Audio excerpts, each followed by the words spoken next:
Hello friends, today we will be discussing about a DC power supply. A DC power supply. Now, these are the block diagram and circuit diagram, waveforms, etc. etc. I'll be explaining one by one. This is the block diagram. This is called block diagram. So the first step to design a DC power supply from AC source, you need a AC source, that is 220 volt 50 Hz, which is your line voltage AC source. Now second block is step down transformer to reduce this voltage, because if you give this voltage to any electronic component, the electronic component will be damaged. So you have to reduce the voltage using step down transformer. Now a bridge rectifier. Bridge rectifier circuit contains 4 PN junction diodes, this type of diodes. Now capacitor filter to cancel out the ripples from the DC signal. What is ripple? The ripple is AC component under DC. And at last we need a voltage regulator to stabilize the voltage. What does a voltage regulator do? A voltage regulator stabilizes the output voltage. What is stabilization? Suppose we may have any fluctuation over here in our main line or main source, AC source. Sometimes it reduces to 200 volts, sometimes it raises to 250 volt. Then if you get fluctuation here, you will get fluctuation here, here and here. We can obtain DC output from here also, but if we obtain DC output from here, the voltage, output voltage we will be getting, that will not be a steady DC supply. So the output voltage from this voltage regulator will give a steady DC output. Steady DC output. That means if we design the DC power supply which will give output 5 volts, say 5 volt or 6 volt, then at any condition it will give a 5 volt output. If you get fluctuation here, you will get fluctuation here, here, but no fluctuation here. That is the purpose of a voltage regulator. It stabilizes the voltage. Now come to the circuit diagram. This is circuit diagram.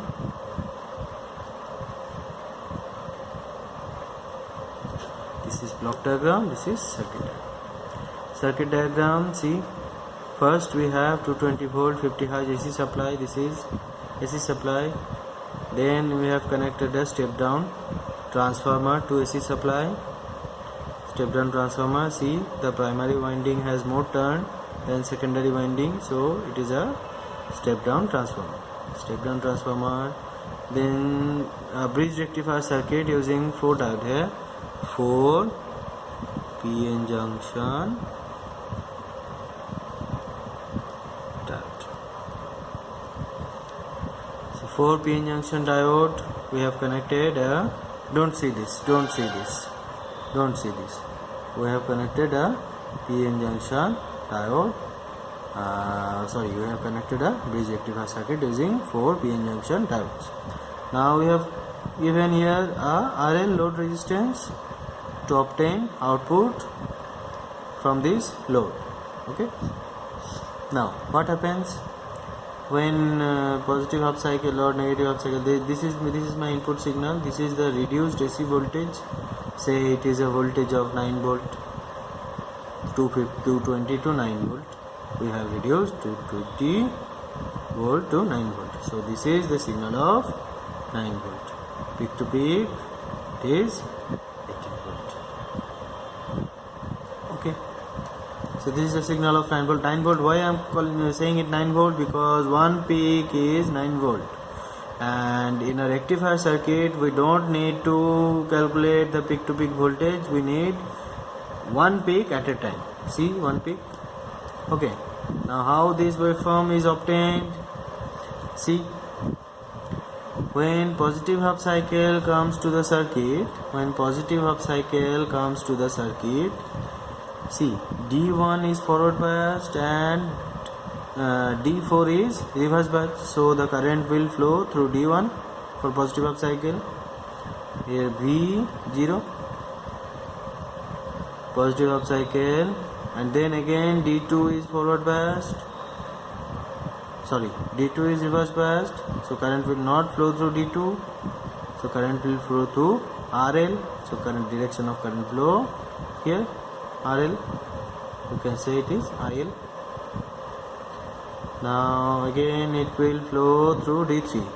It can flow through D4, but here we have already a positive potential, so it will not go through D4, it will go through D3 and it will be grounded here. Okay, positive half cycle. Now for negative half cycle, when negative half cycle comes here, this is 0, this is V. So what happens? So positive potential is here at this point, so current will flow through this point. Now this time D2 is forward biased, D3 is reverse biased. Now current will flow through D2, then flow through RL, then D4, and here it will be grounded. So this time, so for both the cycle, positive and negative half cycle, we can see the direction of current flow is this. So we can say the polarity of our circuit, that is the positive or negative of our circuit, is this point is positive, this point is negative. Okay, now analyze the waveforms.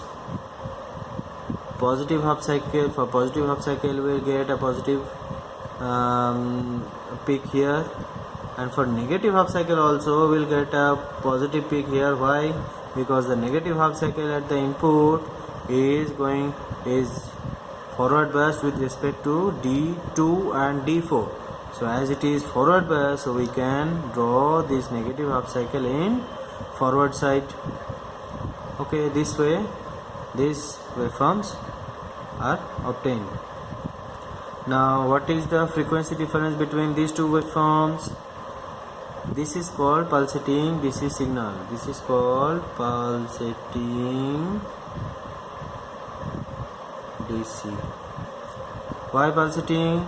It is not actually a DC, it is pulsating DC. Why? Because it contains some frequency. How much frequency? If this signal contains 50 Hz, then what will be the frequency over here? See, we can say that the time period of this signal is this.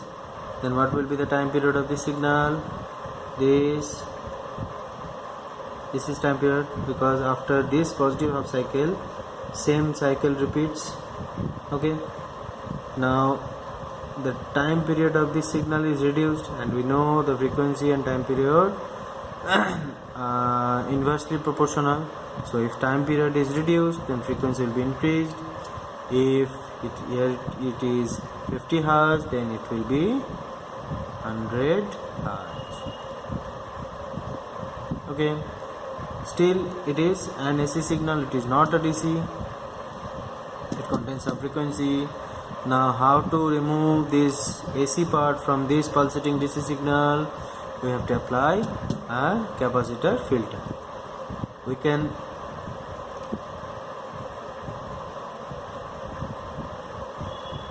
as the capacitor does not allow DC through it, so the AC bypasses through the capacitor and we get DC across the capacitor. So we will get this type of symbol. So here we have some ripples also. actually how the value of capacitor, if you increase the value of capacitor, then your ripple will be decreased. The greater the value of capacitor, the lower the value of ripple. And if you connect a very high value of capacitor, say 3600 microfarad, that is 3600 microfarad, then you will get almost a DC signal. So we'll have this type of signal, very low ripple, but it contains some ripple. Okay. Now if you connect a higher value capacitor, say 1000 microfarad, you will get almost a DC signal. Okay, now you have converted the AC signal into a DC signal, but this DC signal is not steady. So to stabilize the signal, you have to connect a voltage regulator. So as voltage regulator, we know that Zener diode can be connected, but in this circuit, practically we connect an IC. They are IC of 78XX series. 78XX series. So the series is 78 and XS is the voltage. So if you put 7805, then it will give 5 volt output. If you put 7806, you will get 6 volt output. If you put 7809, you will 9 volt DC output. 7812, you will get 12 volt DC output. 7818, you will get 18 volt DC output, this way. So we will be connecting a 7805 to get 5 volt output. The IC looks like this. The one heatsink is attached with the IC heatsink to dissipate heat in the air. So it contains 3 pins, 1, 2, 3. Pin number 1 is for input, pin number 2 is ground, and pin number 3 we take output from pin number 3. Okay. Now this is the circuit. What is being this? What is this voltage source? This is a DC voltage source. I cannot draw. This is the DC voltage source. This DC voltage source coming through from the capacitor. What voltage? The DC voltage we have converted from AC. That voltage we are applying to the input of the regulator circuit. Say this is the output of this capacitor as a voltage source, DC voltage source. So we are connecting the pin number 1. We are connecting input in pin number 1. Pin number 2 is grounded, and we are taking output from pin number 3 and the ground, pin number 2. Here we have connected a capacitor to reduce the ripple at the output end. So we will be getting 5 volt output here. Okay. So this is our DC power supply. Now you have made a 5 volt DC power supply. What you can do with this 5 volt DC power supply? You can charge your mobile phone with this DC power supply. Any other application using 5 volt, you can do any other application. You can attach LED panels to this 5 volt supply. Okay, any application that needs 5 volt, you can attach this circuit. So this is our 5 volt DC power supply. So DC power supplies, this is a stabilized, that is fixed DC power supply 5 volt. You can vary this voltage, you can make a variable power supply. So how to vary the power supply? Say this is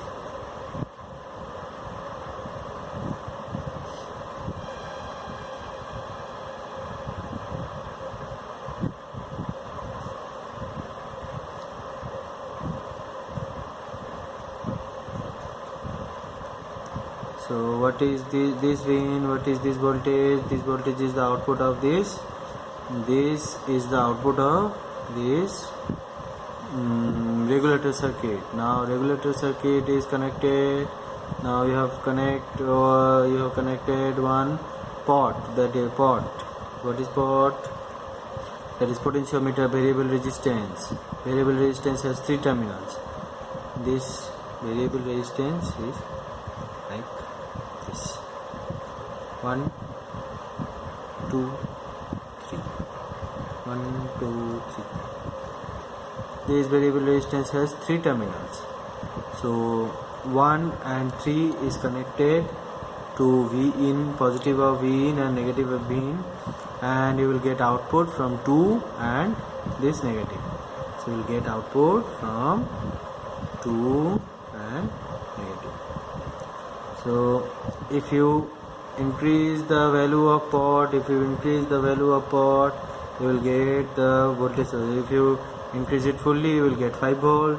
If you decrease it fully, you will get 0 volt.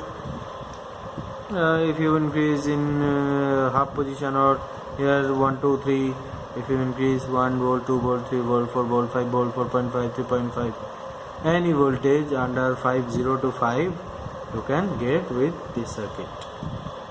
Okay, so this is our first lesson of DC power supply, fixed power supply and variable power supply. The main circuit is this. Thank you.